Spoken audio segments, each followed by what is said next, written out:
बातें चाहे जितनी ऊंची करो, टिकोगे नहीं वहां, टिकोगे वहीं स्थिति जहां है। 5 मिनट वार्ता में लिखा जा सकता है उसकी स्थिति कहां है। चाहे जितनी ऊंचाई से बात शुरू करे, उसका विश्राम वही होगा जहां उसकी स्थिति है। अपने आप ये अचिंत्य शक्ति के द्वारा होता है। तुम्हारा छल टिकेगा नहीं।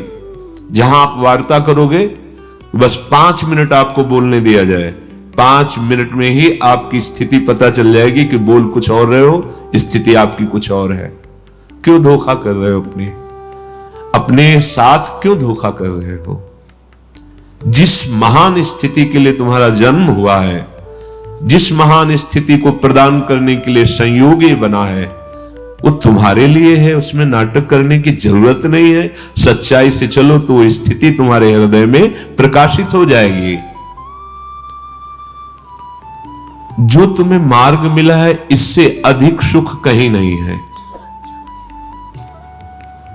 जब सुख का तारतम्य शास्त्रों में देखा गया, एक बार वर्णन हुआ था कि चक्रवर्ती सम्राट, स्वस्थ शरीर, सुंदरियां उनकी सेवा में, सारे रत्नों का स्वामी और पूर्ण शास्त्रों का ज्ञान रखने वाला, उसे एक मानुष सुख कहते हैं। ऐसे क्रम से वर्णन हुआ था। कुछ मानुष सुख से बढ़कर गंधर्व सुख से फिर जो देवता बनते हैं, देवताओं से भी जो नित्य देवता है, फिर उनसे भी प्रजापति से परमेष्ठी पद, और ब्रह्मा जी से शास्त्रों गुना सुख मोक्ष पद पर स्थित महापुरुष को, जीवन मुक्त महापुरुष को होता है। और उस जीवन मुक्त महापुरुष के आगे 17 शून्य गुणा किए जाएं तो बोले जो सुख होता है वो प्रिया प्रीतम के चरणारविंद के आश्रय का सुख होता है। इसलिए यहां कह रहे कि जो सुख का मार्ग तुम्हें मिला है, इससे बढ़कर सुख कहीं नहीं है। वैसे भी जो विषयानंद का पूर्णतया त्यागी होता है और शास्त्र ज्ञान संपन्न होता है, वही शांतानंद को प्राप्त होता है, जिसे शांत रस कहते हैं।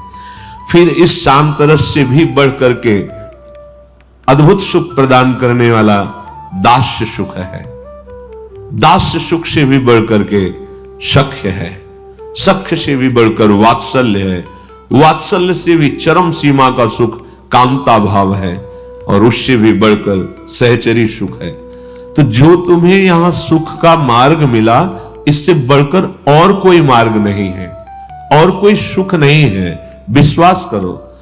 खड़े हुए इतनी ऊंचाई पर और चाह रहे हो नीच भोगों में सुख, तो ये अवहेलना हुई ना, अनादर हुआ ना। आप अपने सौभाग्य को दुर्भाग्य में बदल रहे हैं जो लाडली जी ने कृपा की है। ये वृंदावन जिनका है ना, वो असीम शक्तियों के स्वामी हैं। देख लो, निर्मर्याद विचित्र शक्ति सहजा। सीमा नहीं है कि इतनी शक्ति है, असीम शक्ति। और वृंदावन उनको अपने अधीन किए हैं, प्रिया प्रीतम को। वृंदावनम परित्यज्य पादमेकम न गच्छति। एक कदम भी वृंदावन से बाहर हमारे स्वामी युगल सरकार नहीं जाते हैं। जब कभी किसी भक्त को दर्शन देंगे तो पहले वृंदावन प्रकाशित होगा, फिर उसमें प्रिया प्रीतम प्रकाशित होंगे। निर्मर्याद विचित्र शक्ति सहजा खेलंच वृंदावनम। वो यहां खेल रहे हैं।